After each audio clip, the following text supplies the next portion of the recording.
The world of handmade business can be tough when trying to monetize what you love. We've got truth bombs and motivation to help you find your way through. Passion to profit, let's start today, 'cause the world needs what you create. Tune in right now, it's your shot to learn how to be a handmade boss. Hello, everyone, and welcome back to the podcast. So today I really want to talk about this. I keep getting this question, and it's a question which is, what's kind of going on? My sales have dropped, my views have dropped, my favorites have dropped. Everything, reach, engagement, comments, likes, shares, favorites, everything seems to have just dropped. And the story is because I have two Facebook groups, one which has got over 12,000 people in it, and another which is for the HBSA course. And the story is in both of those groups, you're either getting people who are doing amazingly well and everything's on the up and up, revenue is up, profits are up, sales are up, everything is up, they're all doing good. Or you're getting people who are doing quite bad and kind of not doing so hot, right? And today I really wanted to talk about WTF is going on with the handmade business landscape, e-commerce. I really wanted to talk a little bit more on the kind of four major things that is causing this and what you can do to kind of counteract them. Okay. So obviously, like I said, we have an email inbox, which is always full, DMs that are always, plentiful. We respond to comments. We are in the Facebook groups. We are looking at YouTube comments, podcast reviews, all that kind of stuff. So we have our finger on the button when it comes to the general mood and kind of what's going on out there in the whole handmade business landscape, right? So I really want to kind of communicate that to you and kind of let you know what we are seeing in terms of changes, how people are now shopping versus how they used to, and just all of the things that we are seeing changing.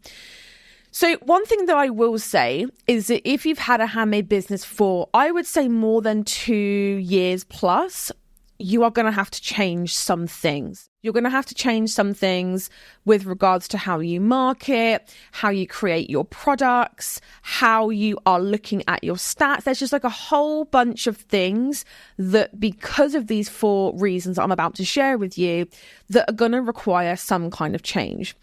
And I know you're probably sat there thinking, you know what, Steph, like I just finally got into my groove with things and then it all seemed to have changed. And I don't really know why. And I'm feeling very confused as to what's wanted from me now, what's needed from me now, whether you sell on Etsy, whether you sell on Amazon Handmade, not on the high street, your own website. These changes can be really felt strongly across the board, okay? So what I have seen is people say, the Amazon Handmade algorithms changed, the Instagram one's changed, the Etsy's one's changed. But to be honest with you, everything's changed, okay? So I know that there's probably a fair few of you listening out there now that might be thinking, you know what, like Etsy's not really working for me. I'm going to try things on my own website instead. And the thing with that is that you're going to get this on your own website as well. And you are going to feel it across the board. So I just wanted to kind of say that is that you are going to feel these changes and there are certain things that you're going to have to do dependent on where you sell. So let's just get into one of the four reasons why sales have dropped and why the way that perhaps you marketed before isn't going to work now, or it will work, but it'll be a constant uphill struggle. Okay. So number one is that, as you can imagine, it's April, May, June of 2020. We are very much in the pandemic. People are being furloughed. People are even losing their jobs and people are spending a lot of time at home. So what happens? The general kind of mood focuses more towards, okay, what can I do to increase my income? What can I do to have some kind of creative outlet? And what can I do to kill the boredom? So what happens? A lot of handmade businesses pop up. And that wasn't just Etsy. That wasn't just not on the high street. You know, it was everywhere. People were like, you know what? I'm going to start this business out of a hobby that I've had for years, and then now I've only just like really got a chance to make it into something. So as you can imagine, there were a lot of businesses, and I'm not saying this is everybody listening. I'm just saying, like, you know, and to be honest with you, if you are listening to this right now, I don't think you particularly fall into this category. But there were people who were fly-by-nights, who were throwing up a business, getting orders and then not sending them, or sending something that was subpar, nothing like the picture. And basically that's when sort of the early beginning of 2021, we saw a lot of people like very verbally complaining online and saying, you know, handmade business owners suck. You know, we're not getting what we ordered. I'm just going to go back to buying it off of eBay, Amazon, whatever. I mean, the reality of this is that they never were your target customer anyway, and that's fine for them to select themselves out. But what this means is that people have been burned, and a lot of people in your audience are distrustful. They've been burned before. They've ordered something and it's either not arrived, or like I said, it's arrived and it's nothing like what they thought it was going to be. And they have kind of, they've been sucked in with the marketing buzzwords like, check out this new addition to my shop and sale now on, and order now for your free gift, or buy this thing for 15% off. And if you're using language like that, people aren't really responding to it because they've heard it all before. So that's one of the big reasons that I've seen, is that people across the board, and I mean, ask yourself this question: do you think the pandemic made you more or less trustful of purchasing things online? And the chances is that you might be like, well, in some respects, I discovered that I can buy my socks online. I can buy my groceries online, and everything's cool. Like, everything's okay. It arrived and it's all good. The chances of you having ordered something every single time and it being what you expected every single time are pretty slim. So just remember that a lot of people in your audience right now, they are vibing with your product, but there's something there. There's that elephant in the room, and that elephant is, I'm not sure I trust this particular vendor. And it's honestly something that we're seeing in craft fairs. It's something that we are seeing on your own website, on Etsy, Amazon, not on the high street, eBay, really across the board with e-commerce sites, is that trust is a big issue. Okay, so that's the first reason. The second reason is the economy, right? If you're in the UK, US, you would have seen interest rates have gone up. Everything's gone up, especially within the UK. You know, we still have the aftermath of COVID, Brexit. We are still having impacts from various things going on around the world, conflicts. And really, it's this like layer upon layer upon layer of stuff that is causing everything to kind of go up in price, and people's wages to not really fall in line with that. Okay. Now, I will be kind of talking a little bit more on this. I don't really talk on politics a lot, and I'm not really going to ever in this podcast because, quite frankly, I don't know enough about it to comment on it. But I think we can all kind of agree that there has been, at least everyone can kind of mutually agree, there's been some murmurings, there has been some stories being spread. There is some fear involved with buying. Now, before you turn off this podcast and go, well, that's it then, I'm just going to chuck in the towel, I'm not going to bother because obviously everything's against me. No, because there are some trends and some findings and things that I'm going to share with you that are really interesting to see in terms of, okay, so how are things working now with the economy, with everything kind of going on? The third reason is that people are still spending. Okay, and this is really kind of leading into the whole economy thing. People are still spending, but it needs to be more aligned with them. So whereas before, I would say kind of, again, 2019, 2020, people had to be like 80 to 85% sure that something was for them before they would buy, before they would invest, right? Whereas now it has to be like 95% on point and on par with what they need. I don't think this is purely down to the economy either. I actually think this is because, and we've seen these trends happen again and again and again, where being very eco-conscious and being an eco-conscious purchaser, consumer, is a massive deal, and people are really looking at the impact that their choices have when it comes to buying things. I know I certainly have. Rather than me going out and buying another cardigan, I'll make do and mend with the one that I've got. It's not that I can't afford it. The economy doesn't really play into that. It's just I'm looking at it and thinking, okay, but what's going to happen with this old one? Is it going to end up in landfill? Is it going to be buried somewhere for like 1,000 years? And, what's going to happen with that? And I know that obviously you can recycle things. I'm not really getting into that right now, but you can see what I mean. Like my conscious decisions when it comes to buying, it has changed massively so.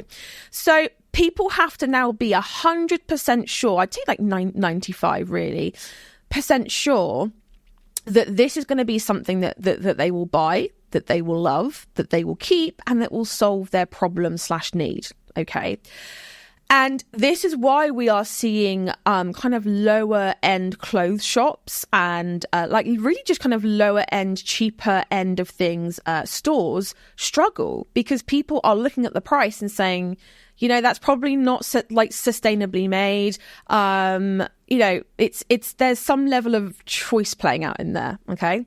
The other thing here as well is that obviously we saw the rise of books like Marie Kondo's book talking about minimalism. And I know for me, I certainly really did dive into the whole world of living in a very decluttered way, and just looking at things and looking at your space and the things that you own in a completely different way. And that has echoed into this year, probably next year, probably the next 5 to 10 years, if not more. Because people are, again, looking at what they own and saying, is this serving me right now? So if they're doing that with the stuff they already have, obviously they're going to be asking themselves more harsher questions when they're bringing in new things within their lives, okay? And also going into number 4 is that people need standout brands, to be quite frank with you, okay? And people need to have more of you within your branding. And what this means is that, let's say, for example, that you have a email list, right? And you host it with MailChimp or ConvertKit or MailerLite or something like that. You aren't particularly loyal to that service. Not really. If someone else came along and said, hey, I could do the exact same things for half the price, chances are you'd more than likely move. Okay. Now, what's the reason for that? And it's the same with like electricity suppliers, gas suppliers, grocery stores. You're not particularly loyal to it, are you? Because you're just thinking, I just need what I need for a certain price. Yeah. The reason for that is because there's no connectivity there. There is no, they're not really connecting with you. It's a faceless corp. And they just need what they need for a price that sits right with them. And that's the bottom line. And unfortunately, this is where a lot of handmade business owners are going wrong, is that the only thing really that I can confidently say is unique to everybody across the planet, because chances are, if you're listening, you might sell jewelry, you might sell art, you might sell woodwork, you might sell shoes, bags. So you might sell any one of these things. And really you have to ask yourself the question, what makes me unique? Well, there's one thing I can say for absolute sure that makes every single one of you unique, and that is you. And not a lot of people are putting enough of them into their brands. So this is what I mean by a standout brand. It's not the fonts and colors anymore. Like, honestly, spending an exorbitant amount of time on getting the colors right, getting the lettering right, getting the fonts right, it's not really that important. It's actually more about how much of you are injecting within your brand. I'm going to talk a little bit more on this later, but as you can see, those are the 4 reasons. People are distrustful. The economy is not so hot wherever you live. People are still spending, but it needs to be much more aligned with them. And people need something to stand out to them. Okay. So let's just go back quickly to number 1. I want to talk more on what you can do to really counteract this kind of distrustful consumerism that we seem to have now. Okay. So share more of you in your business. Okay. And people connect with other people. Humans connect with other humans. A great example of this could be where you go to get your hair cut or coloured or whatever, right? Is that it's not a unique service, let's be honest. Lots and lots of millions of people on the planet, in your country, even in your hometown, can cut hair, can colour hair, can do it. Yes, there are some nuances between, the quality of haircut and the colour and how they do it and all that kind of stuff, but it's not really unique, is it? But what is unique is the fact that you sit in a chair and potentially for 30 minutes to 3 hours, you are talking to that human being who's actually got literally your hair in their hands. Okay.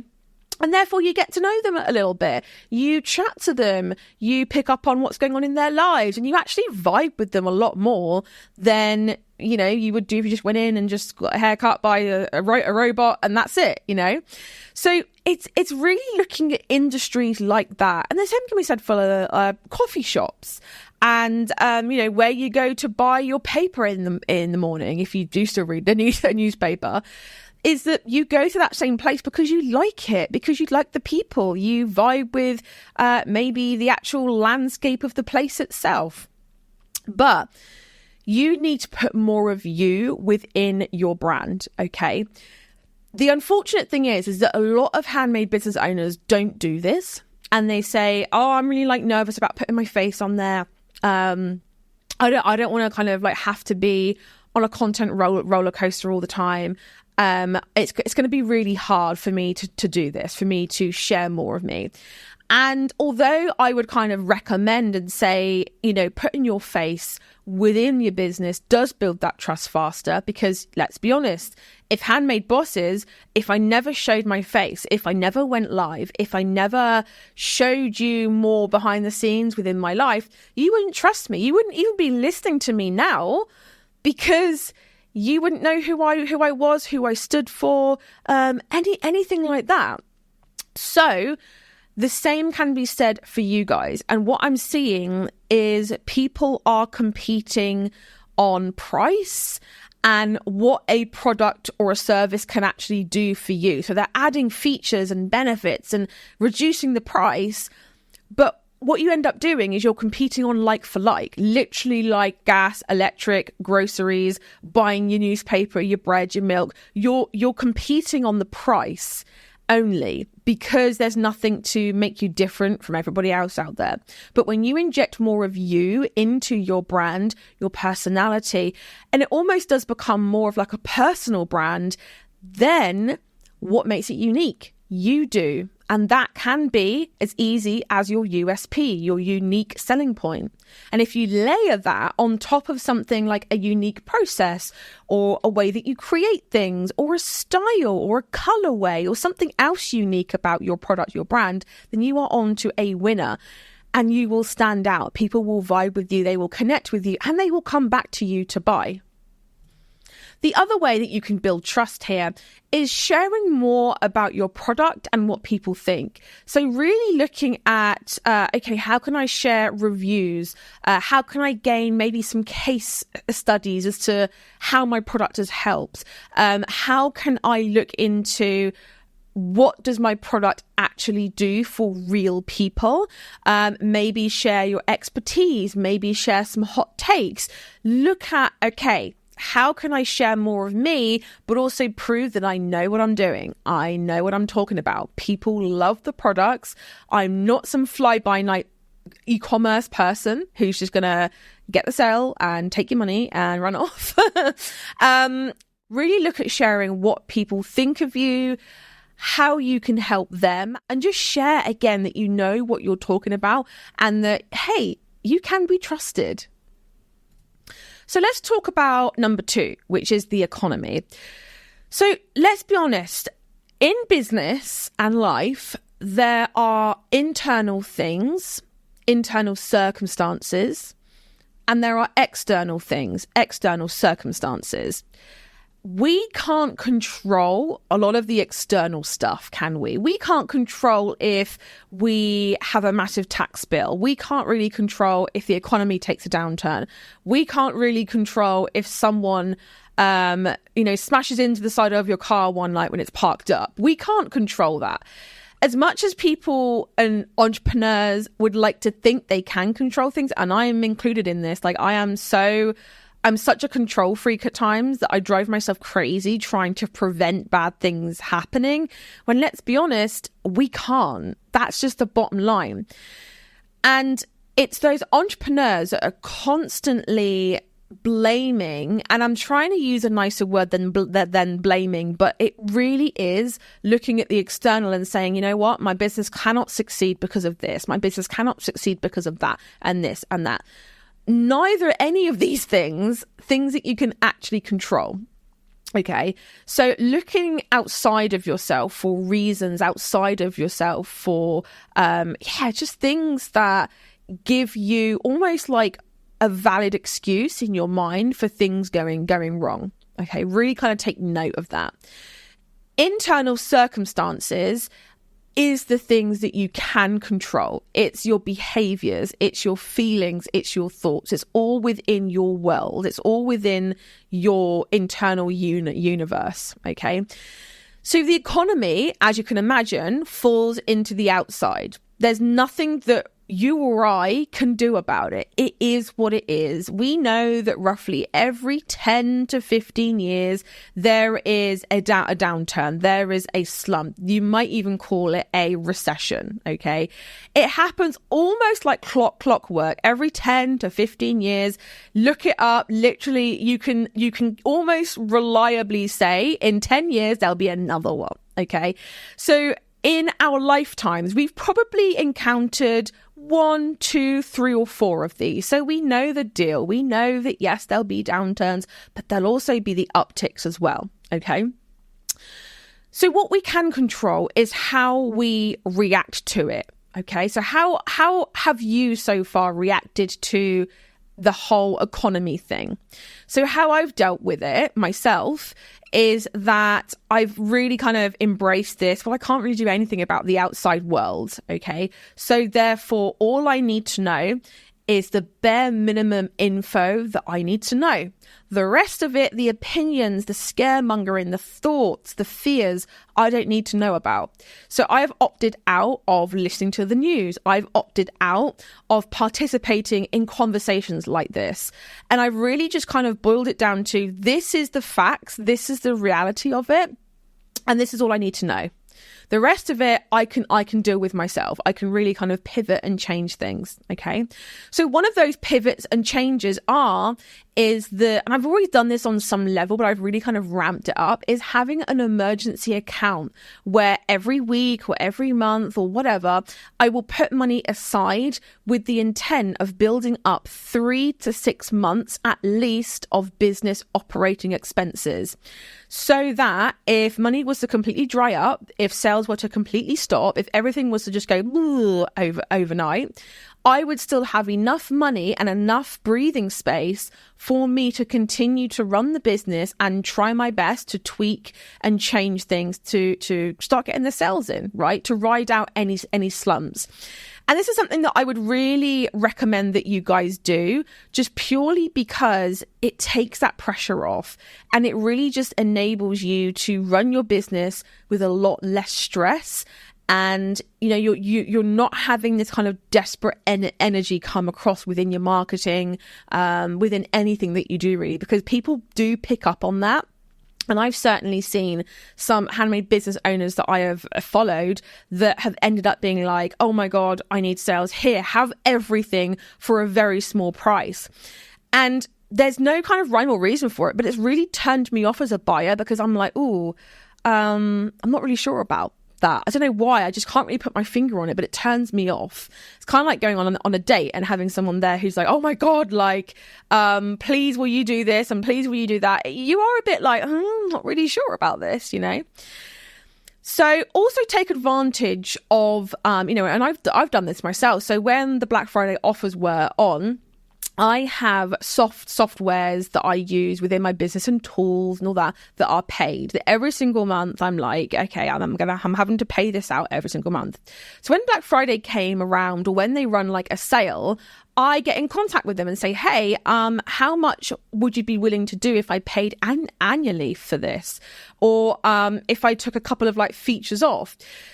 Use it to your advantage when people are running stuff. I'm not saying do this with like handmade business owners, but certainly with tools, softwares, anything else really that you feel comfortable or able to do this in. Just say, hey, like, is there any free upgrades that I could have? Is there any sales that you have going right now, or offers, or any discount if I pay up front for the whole year?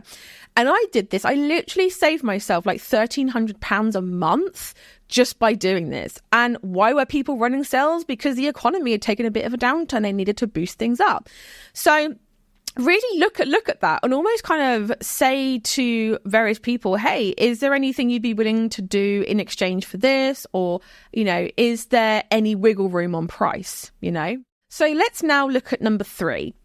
People are still spending, but it needs to be a total hell yes for them to buy, okay? People are very emotional buyers. So something has to feel right for them to invest in it in a very willing way, okay? Obviously, you have your utility bills and your groceries, but we're not always willing to do that, are we really? We just kind of drag our heels and do it because we know we have to.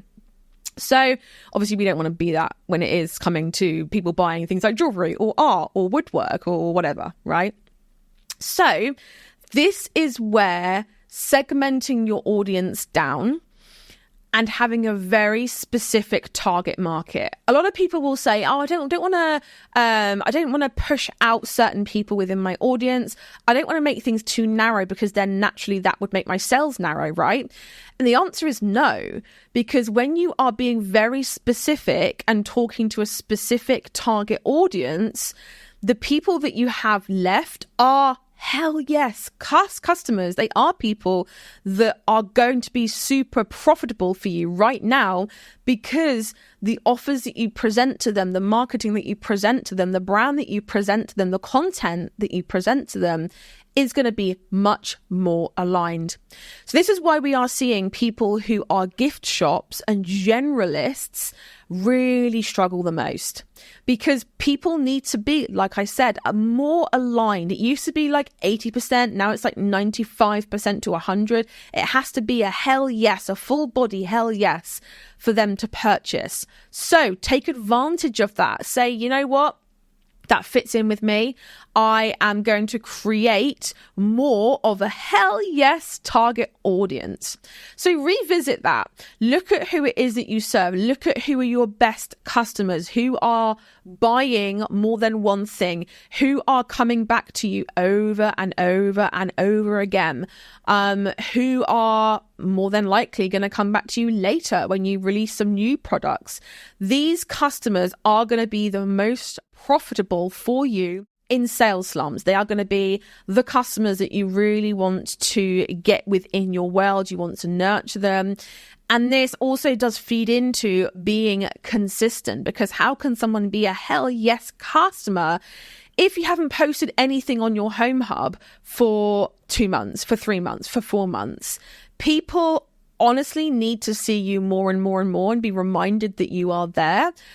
And yes, that will require some kind of change in how you market things. No longer will you be talking to all mums. You'll just be talking to the mums of maybe 2 to 4 year olds. No longer will you be talking to females age 40 to 65. You'll be talking to women who have perhaps retired, who are 65 to 75, for example, right? It's honestly, now is the best time for you to do this before your competitors do. the more that you can connect with a deeper subset of your target audience now, the more you're going to set yourself up for success later on down the line when people start to go, yeah, I should have been doing this a long time ago. But by then, you've already gained your target audience trust. So you are already top of mind for that person, okay?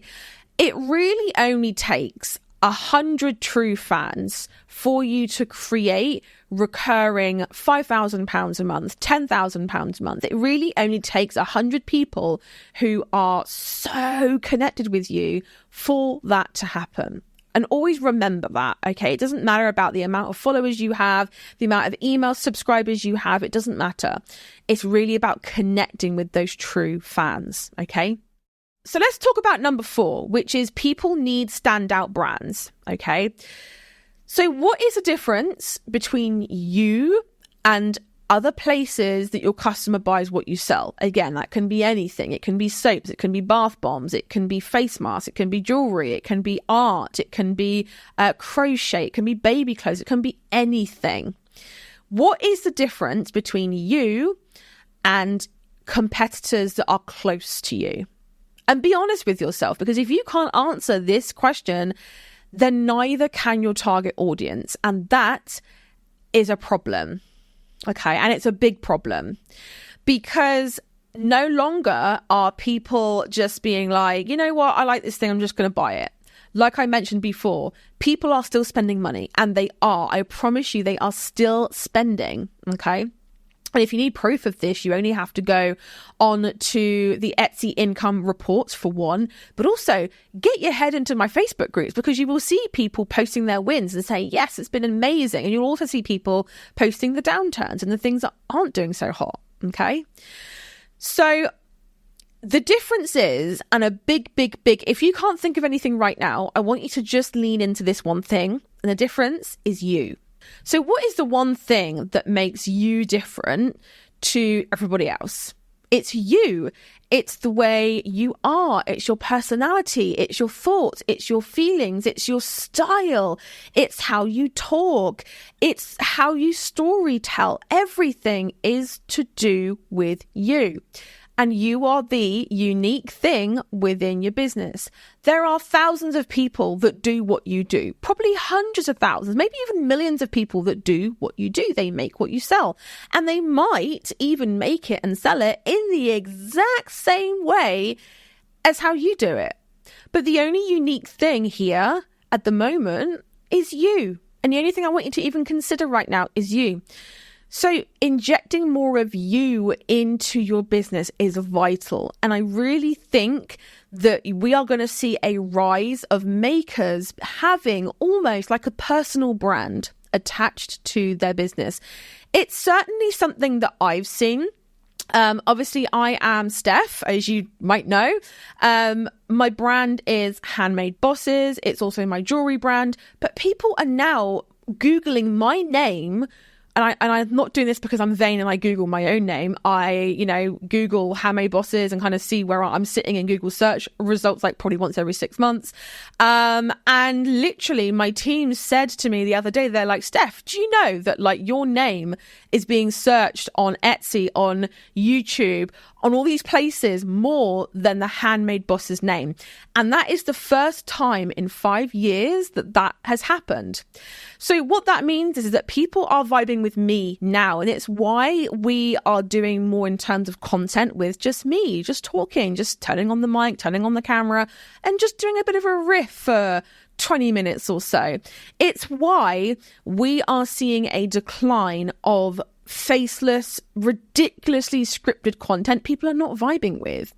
It's why we are seeing celebrities that are starting to manage their own social media accounts again, because people who are doing it for them are not really injecting any personality into it. They're just kind of posting what they think followers want. And whilst that did work in like 2019, 2018, it's not working anymore. So how can you inject more of you within your business? Well, put your face out there.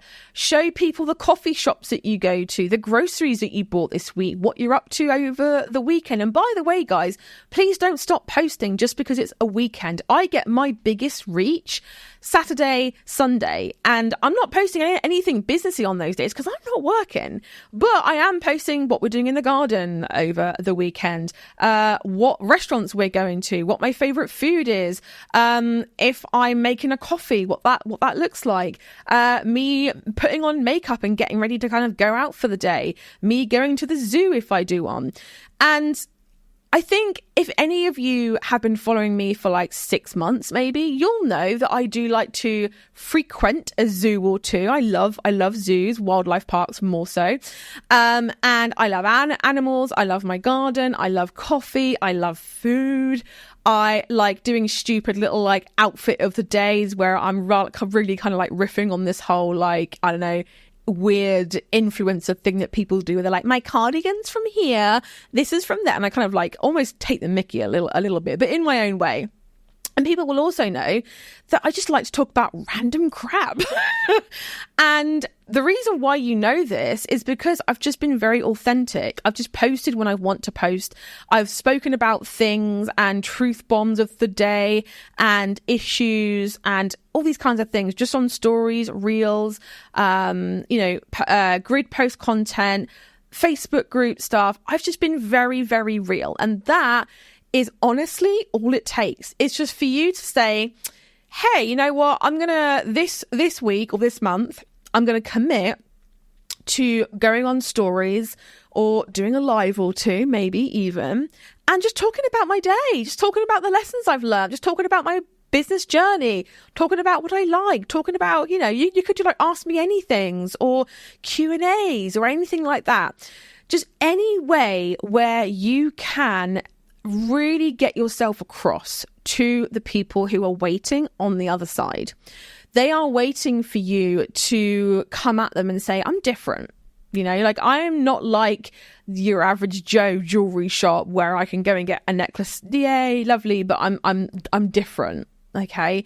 They are waiting to connect with a brand because this is something that we did throughout COVID, but it's something that we have just lost.